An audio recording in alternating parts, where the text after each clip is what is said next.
7 दिन का प्रस्तावित विधानसभा सत्र दूसरे दिन ही अनिश्चितकालीन के लिए हुआ स्थगित। कांग्रेस ने सरकार पर उठाए सवाल।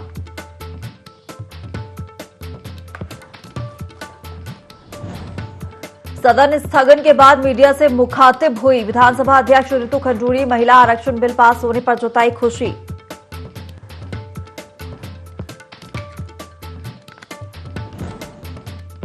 उत्तराखंड धर्म स्वतंत्रता विधेयक पास होने को धर्म और संस्कृति मंत्री सतपाल महाराज ने बताया ऐतिहासिक। कहा, सरकार ने बनाया है मजबूत धर्मांतरण कानून।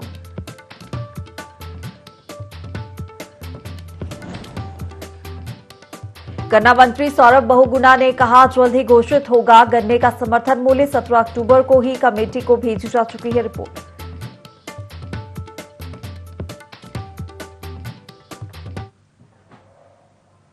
नमस्कार, बहुत स्वागत है आपका देवभूमि लाइव के इस खास बुलेटिन में। मैं हूं आपके साथ हिमांशा मेहता। बुलेटिन की शुरुआत करेंगे इस वक्त की बड़ी और अहम खबर के साथ जो देहरादून से मिल रही है। विधानसभा का शीतकालीन सत्र 2 दिन में ही स्थगित हो गया। 7 दिन का ये सत्र प्रस्तावित था। अनुपूरक बजट और 2 महत्वपूर्ण विधेयक पास हुए हैं। महिलाओं को सरकारी नौकरियों के क्षैतिज आरक्षण का कानून बना है। प्रदेश में धर्मांतरण पर रोक संबंधित विधेयक भी पास हुए हैं। साथ ही सत्र को 2 दिन में ही खत्म करने पर विपक्ष ने सवाल उठाए हैं। संसदीय कार्य मंत्री प्रेमचंद अग्रवाल ने इसकी घोषणा की है। आपको बता दें कि भराड़ीसैंण में ग्रीष्मकालीन सत्र आयोजित होगा।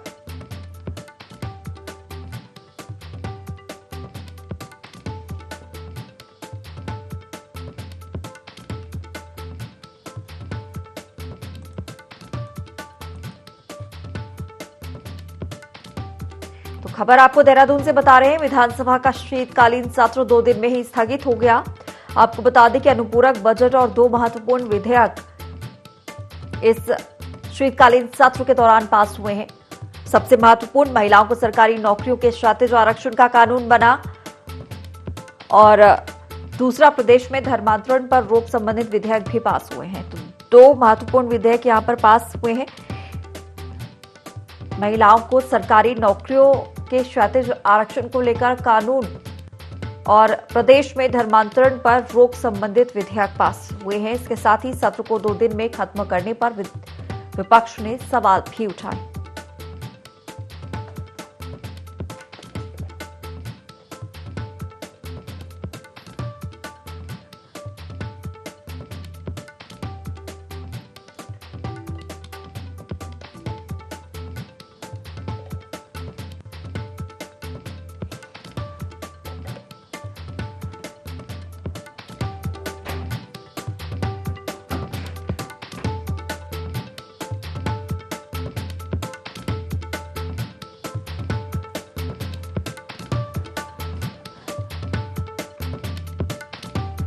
चलिए, और खबर पर ज्यादा जानकारी के लिए हमारे साथ वरिष्ठ संवाददाता आकाश लाइव जुड़ गए हैं। आकाश, विधानसभा शीतकालीन सत्र चल रहा था, 2 दिन में ही स्थगित हो गया है और इसके साथ ही कौन कौन से महत्वपूर्ण जो विधेयक हैं वो पास हुए हैं इसमें? बिल्कुल दूसरे कह सकते हैं कि विधानसभा का जो शीतकालीन सत्र था सरकार ने आहूत किया था और स्थिर में जिस तरीके से 2 दिन में सत्र की समाप्ति की गई है उसमें कई महत्वपूर्ण कामकाज जो है सरकार की तरफ से निपटाए गए हैं। 7 दिन का सत्र आहूत किया गया था लेकिन अवधि में 2 दिन की अवधि में समाप्त कर दिया गया और ऐसे में कह सकते हैं कि विपक्ष ने इस मुद्दे को लेकर के हंगामा भले ही किया हो कि जिस तरह सरकार इस तरह 7 दिन के लिए सत्र आहूत करती है जिस तरह से 2 दिन में सत्र को निपटा दिया जाता है तो वो कहीं ना कहीं निंदनीय है। क्योंकि जनता से जुड़े मुद्दे ऐसे कई थे जिसको विपक्ष उठाना चाहता था और आम लोगों की समस्याओं को कहीं ना कहीं सदन के भीतर उठाने का प्रयास जो है विधायकों के द्वारा किया जाता प्रश्नकाल में। और ऐसे में 2 दिन के सत्र में कहीं ना कहीं ये बात साफ हो रही है कि सरकार की मंशा जो है सत्र चलाने की नहीं है। लेकिन दूसरी तरफ अगर हम बात करें सरकार की तरफ से इस 2 दिन में कई महत्वपूर्ण जो कामकाज है वो भी निपटाए गए हैं जिसमें अनुपूरक बजट जो है उसको सरकार ने मंजूरी दे दी है। जिसके पास जो है सदन से करा दिया गया है। दूसरी तरफ कई ऐसे संशोधन विधेयक थे जिसको सरकार जो पास करना चाहती है जिसको पास कराया जाए। लेकिन 2 ऐतिहासिक फैसले सरकार की तरफ से लिए गए हैं कि जिस तरह से महिलाओं को 30% सरकारी नौकरी में जो आरक्षण है इस मुद्दे को लेकर के लगातार काफी हमलावर विपक्ष भी था और इस बात करके कह सकते थे कि हाईकोर्ट में इस मामले को लेकर सुनवाई हुई थी तो उस समय रोक लगा दी गई थी। लेकिन सरकार ने कल की राशि की थी, सुप्रीम कोर्ट सरकार पहुंची थी और ऐसे में कह सकते हैं वहां से सरकार को जो है राहत मिली थी। लेकिन सरकार की कोशिश ये थी कि इस तरीके से जनता में और महिलाओं में कहीं ना कहीं लगातार सरकार ये बात कहती रही कि महिलाओं को सशक्त किया जाएगा और सरकारी नौकरी में 30% आरक्षण दिया जाएगा। और ऐसे में कल जिस तरीके से सरकार ने महिलाओं को 30% आरक्षण देने का जो विधेयक उसको पास कराया, उससे कहीं ना कहीं सरकार को एक महत्वपूर्ण फैसला था, क्योंकि खुद मुख्यमंत्री पुष्कर सिंह धामी ने इसका फैसला लिया था कि महिलाओं को हम आरक्षण देंगे। और ऐसे में स्थिति में कह सकते हैं कि महिलाओं को 30% आरक्षण देने का विधेयक पास हो चुका है। और आने वाले समय में अगर हम बात करें जब राज्यपाल को मंजूरी मिल जाएगी तो उसके बाद कहीं ना कहीं कानून जो है बन जाएगा। तो निश्चित तौर पर कहीं ना कहीं कह सकते हैं कि महिलाओं को अब आने वाले समय में सरकारी नौकरी में 30% आरक्षण मिलेगा। सरकार कई महत्वपूर्ण विभागों में जो पद निकालने जा रही है, तो ऐसे में उस पदों में सृजित कहीं ना कहीं इन कानून को जब होगा तो निश्चित तौर पर कहीं ना कहीं महिलाओं को इससे लाभ मिलेगा। और दूसरी तरफ अगर हम बात करें तो मुख्यमंत्री पुष्कर सिंह धामी जब सत्ता में थे तो कह सकते हैं चुनाव से पहले ही उन्होंने ऐलान किया था कि उत्तराखंड में यूनिफॉर्म सिविल कोड लागू किया जाएगा। और सरकार आने के बाद इसमें देखा गया कि कमेटी का गठन किया गया, कमेटी पूरे चीजों लेकर अध्ययन कर रही है, तमाम बातचीत कर रही है। लेकिन धर्मांतरण कानून को लेकर जिस तरीके से अलग बहस है पूरे देश में छेड़ी हुई है, तो इसमें उत्तराखंड सरकार ने जो पहल करी और धर्मांतरण कानून को जो है सख्त बनाने की कोशिश की गई। और ये वजह है कि जिस तरह से इसमें सजा का प्रावधान किया जाए, 7 से 10 साल तक की सजा को जो है बढ़ाया गया है, साथ ही साथ अब इसको गैर कानून जमानती जो है सजा में इसमें प्रावधान किया जाए। तो कह सकते हैं कि सरकार की जो 2 बड़े फैसले कल सदन से पास हुए हैं, निश्चित तौर पर कहीं ना कहीं पुष्कर सिंह धामी मुख्यमंत्री रहते हुए उनकी पहल भी थी, उनकी इस तरीके से कह सकते प्राथमिकता थी कि उस विधेयक को पास कराएंगे और कहीं ना कहीं उत्तराखंड में लागू करेंगे। ये दोनों चीजें कहीं ना कहीं देखने को मिली है कि शीतकालीन सत्र में जो है सरकार ने पास कराई है। बिल्कुल आकाश, हालांकि विपक्ष कहीं ना कहीं इसे स्थगन से नाराज है और यहाँ पर जो विधेयक पास हुए हैं विपक्ष ने इसे लेकर जो 2 दिन में खत्म हुआ है सत्र, इस पर सवाल भी उठाए हैं। देखिए विपक्ष की सीधे तौर पर ये मांग थी कि सत्र के 7 दिन के आउट किया जाए, तो आखिरकार 2 दिन में उसको निपटाया जाए। किसी का कार्य मंत्री समिति की बैठक हुई थी, सरकार ने तय किया था कि 7 दिन का बिजनेस जो है सदन में दिखाया था। 7 दिन का जो बिजनेस है सरकार के पास है, सरकार की निर्देश के तौर पर है कि सदन की कार्रवाई जो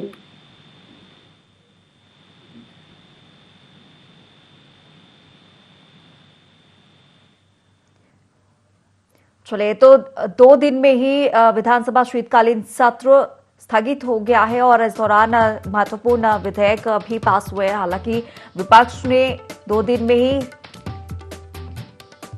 सत्र को खत्म करने को लेकर सवाल भी उठाए हैं और ऐसे में अनुपूरक बजट और 2 महत्वपूर्ण विधेयक पास हुए। संसदीय कार्य मंत्री प्रेमचंद अग्रवाल ने घोषणा की है और आपको बता दें कि भराड़ी सैंड में अब ग्रीष्मकालीन सत्र आयोजित होगा।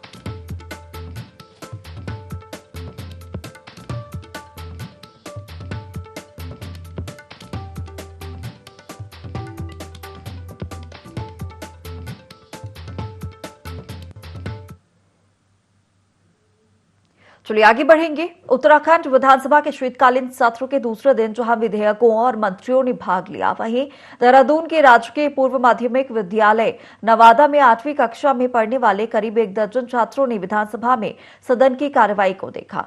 स्कूल के प्रधानाचार्य कुंवर सिंह पुंडरीर ने बताया कि सभी छात्रों से सदन की कार्रवाई को दिलचस्पी और उत्साह से देखा और समझा भी।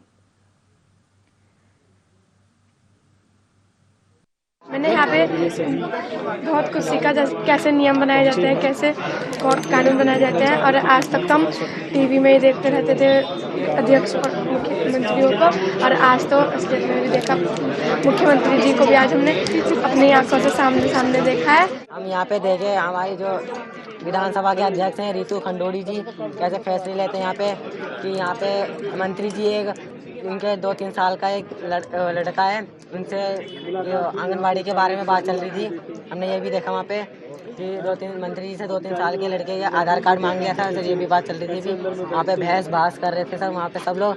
यहाँ फैसले अच्छे होते हैं वहाँ पर, सब यहाँ पे उत्तराखंड के फैसले करते हैं यहाँ पे सब लोग। सर हम बहुत खुश हुए यहाँ पे आके, यहाँ पे हम पहली बार आए। नवादा से 10 बच्चों को लेकर कक्षा 8 के लेकर आए हैं आज, और हमने सोचा बच्चों को जो क्रिएटिविटी है, जो एक्टिविटी है, वो हूबहू दिखाई जाए। केवल किताबी ज्ञान तो हर बच्चा रखता है, हर शिक्षक रखता है, और हमने सोचा बच्चों को विधानसभा हमारे नजदीक है और पूरे उत्तराखंड इस विधानसभा के नियम कायदे कानून जो बनाते हैं उससे चल। जब हम बच्चों को हमने तैयार किया यहाँ आने के लिए, तो हमारे बच्चे बहुत प्रसन्नचित थे, बहुत खुश हुए कि आज हम सब अपने नेताओं को, अपने विधायकों को, अपने मंत्रियों को, और आज सामने देखकर अपने मुख्यमंत्री जी को भी सामने देखा उन्होंने, तो बच्चे बहुत उत्साहित हैं, बहुत आनंदित हैं।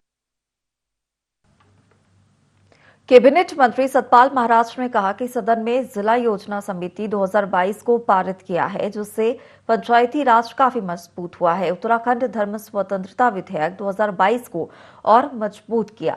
इसमें एफआईआर का प्रावधान किया गया है। पहले न्यायालय जाना पड़ता था। सामूहिक धर्म परिवर्तन में 3 साल से बढ़ाकर 10 साल की सजा का प्रावधान किया गया है।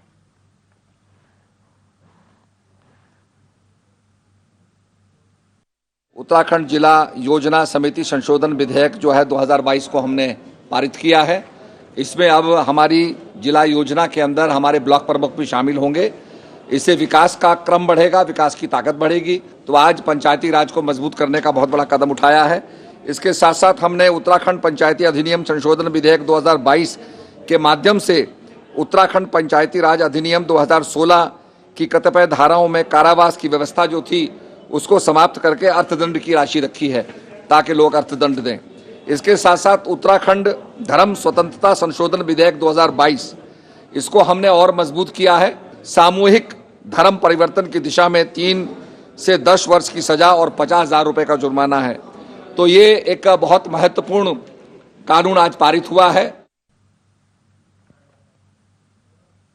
प्रदेश भर में अब तक गन्ना मूल्य के दाम निर्धारित नहीं किए गए हैं, जिसके कारण किसान काफी परेशान है, जिसे लेकर विधानसभा पटल पर विपक्ष ने सवाल उठाए हैं, जिस पर गन्ना मंत्री सौरभ बहुगुणा ने बताया कि इस विषय पर कमेटी का गठन 17 अक्टूबर को ही हो चुका है, जो जल्द ही मूल्य तय करने के पश्चात रिपोर्ट सौंपेगी, जिसके बाद गन्ना का निर्धारण मूल्य तय कर दिया जाएगा।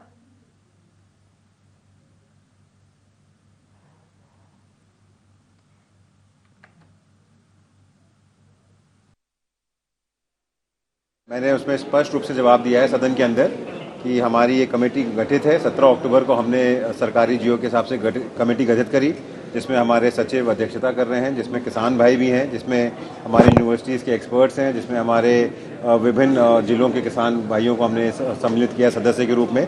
जैसे ही उनकी रिपोर्ट प्रेषित होगी हम गन्ना मूल्य निर्धारित कर लेंगे।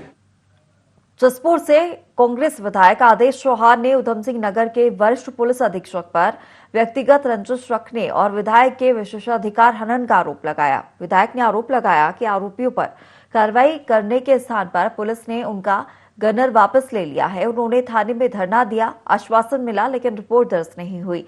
इसके बाद जब वो मुख्यमंत्री से मिले तब कहीं जाकर रिपोर्ट दर्ज की गई। साथ ही उनके खिलाफ क्रॉस एफआईआर भी हुई। अब जांच अधिकारी भी बदल दिया गया है। उन्हें लगातार परेशान किया जा रहा है। उन्होंने कहा कि यदि उन्हें न्याय नहीं मिला तो वो विधानसभा द्वार के सामने आत्मदाह करने को मजबूर होंगे। अब इस पूरे विषय को गंभीरता से लेते हुए सरकार को जांच के निर्देश दिए हैं।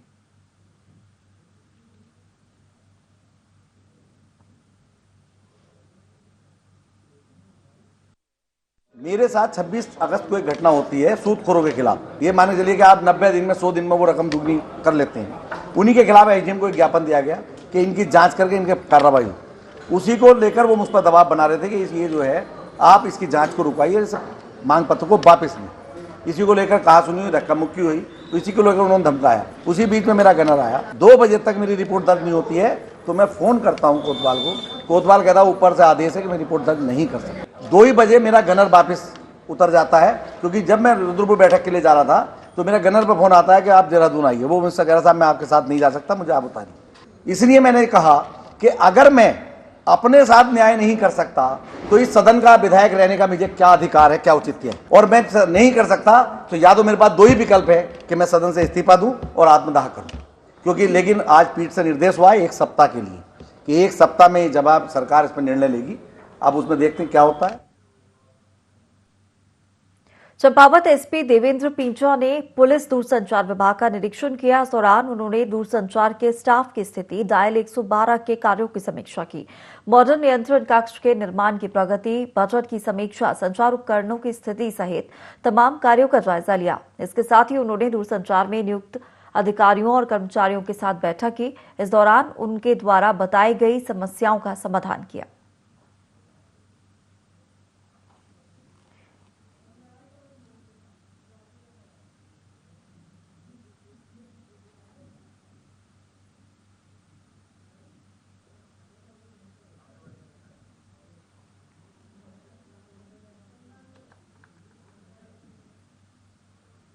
चंपावत में पुलिस मादक पदार्थों की तस्करी रोकने के लिए ऑपरेशन क्रैकडाउन चला रही है। अभियान के तहत कार्रवाई करते हुए पुलिस ने लोहाघाट के कुंडी मेहरा तिराहे के पास से अवैध शराब बरामद की।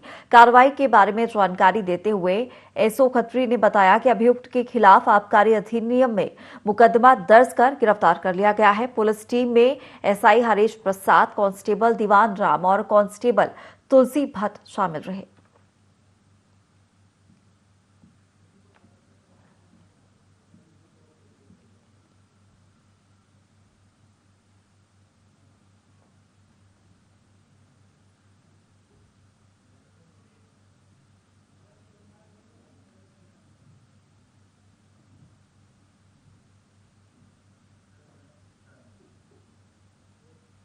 उधम सिंह नगर के बगुलिया गांव में एक दबंग व्यक्ति कश्मीर सिंह ने अपनी जमीन की आड़ में वन विभाग की जमीन पर अवैध कब्जा कर लिया और जमीन पर कॉलोनियां बनाकर मकान लोगों को बेच दिए।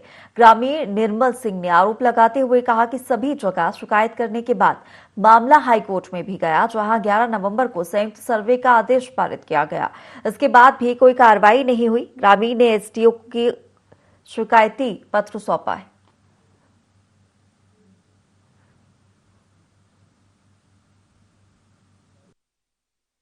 वन विभाग की जमीन, उसके बगल में कश्मीर सिंह का अपना निजी खेत सटा हुआ था।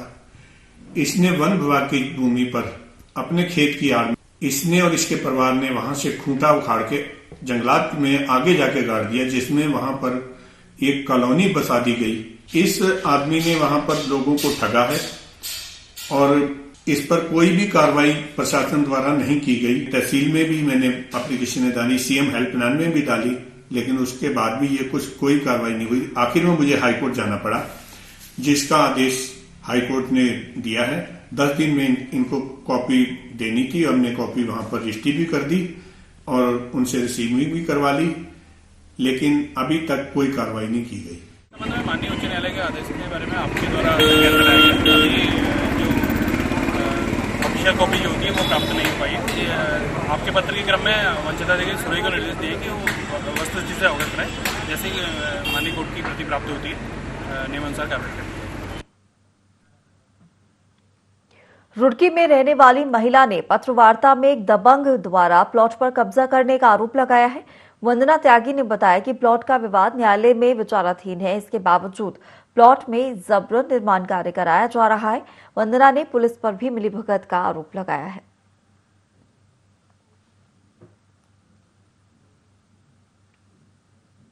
कोर्ट केस चला हुआ है, जो कि मैंने एक प्लॉट के दिया था अश्वनी के नाम, ठीक है। और अश्वनी जो हैं वो हमारे जो मेरे हस्बैंड हैं उनसे उनके अच्छे पारिवारिक संबंध थे।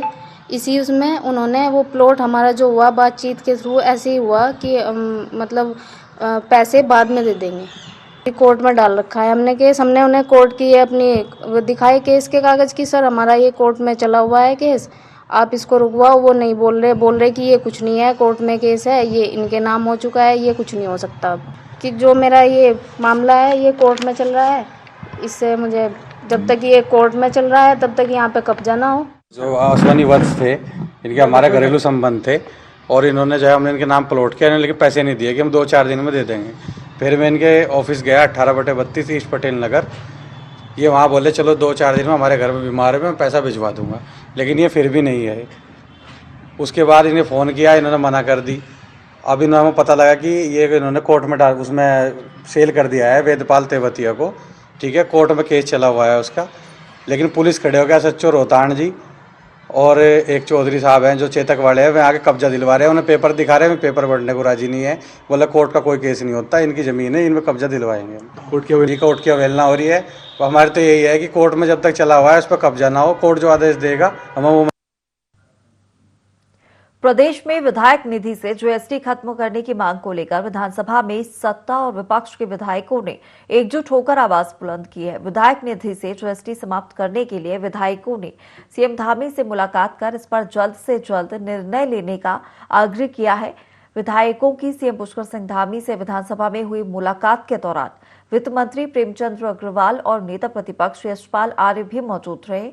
वित्त मंत्री प्रेमचंद अग्रवाल ने मीडिया से बातचीत में कहा कि इस पर विचार किया जाएगा कि जीएसटी समाप्त की जाए या फिर विधायक निधि को बढ़ाया जाए। नेता प्रतिपक्ष यशपाल आर्य ने कहा कि जनहित में इस पर निर्णय जरूरी है। विधायक निधि का एक बड़ा हिस्सा जीएसटी के रूप में कम हो जाता है। अगर ये समाप्त कर दिया जाता है तो ये धनराशि और जनहित के अन्य कार्यों में खर्च किया जा सकता है।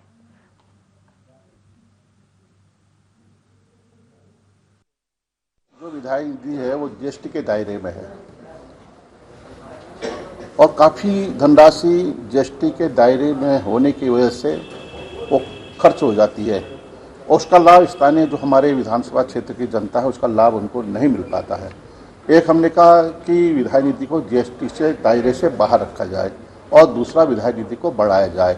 माननीय मुख्यमंत्री जी ने आश्वस्त किया है, कोई कांग्रेस के विधायकों की मांग नहीं है, सभी दलीय विधायकों के, भारतीय जनता पार्टी के माननीय विधायकों की भी यही मांग है।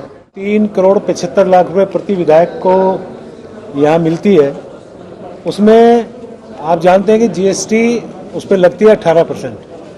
तो कुछ हमारे माननीय विधायकों का ये कहना था कि 3,75,00,000 में यदि 18% जीएसटी जाएगा तो लगभग 65-70 लाख रुपया जीएसटी में चला जाता है। तो हमारे माननीय विधायकों की मांग ये थी कि ये जीएसटी समाप्त किया जाना चाहिए ताकि 3,75,00,000 रुपए पूरा उपयोग माननीय विधायकगण कर सकें। माननीय मुख्यमंत्री जी के सामने ये विषय आया है, बहुत गंभीरता से सरकार इसमें विचार कर रही है। माननीय मुख्यमंत्री जी ने आश्वस्त किया है कि उस पहलू पर भी विचार करेंगे, क्या उसे जीएसटी समाप्त कर सकते हैं क्या, या हम विधायक निधि बढ़ा सकते हैं। ड्रग्स फ्री देवभूमि अभियान के तहत पुलिस ने एक आरोपी को गिरफ्तार किया है। वहीं आरोपी के कब्जे से पुलिस ने 7 ग्राम स्मैक, एक डिजिटल तराजू सहित नकदी बरामद की है। वहीं आरोपी ने अपना नाम इसरार बताया है। मामले में पुलिस ने एनडीपीएस एक्ट के तहत मुकदमा दर्ज कर आरोपी को जेल भेज दिया है।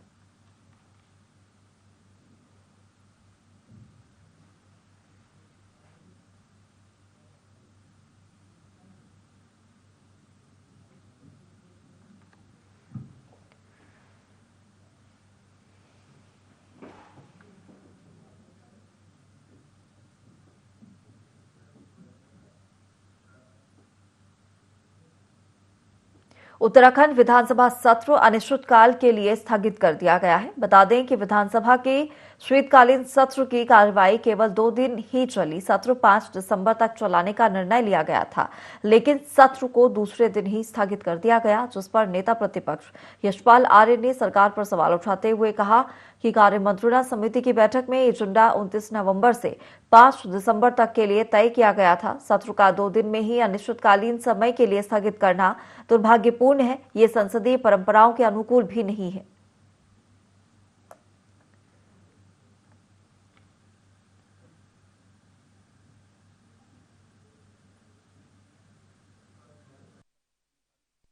कार्य मंत्रणा समिति की जो बैठक संपन्न हुई थी उसमें कार्यरत एजेंडा 29 नवंबर से 5 दिसंबर तक निर्धारित किया गया था और आज सदन का सत्र का दूसरा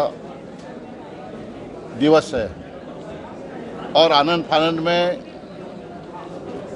सत्र को अनिश्चित काल के लिए स्थगित कर दिया गया। बहुत ही दुर्भाग्यपूर्ण है। चलिए फिलहाल इस बुलेटिन में इतना ही। आप बने रहिए IND 24 के साथ।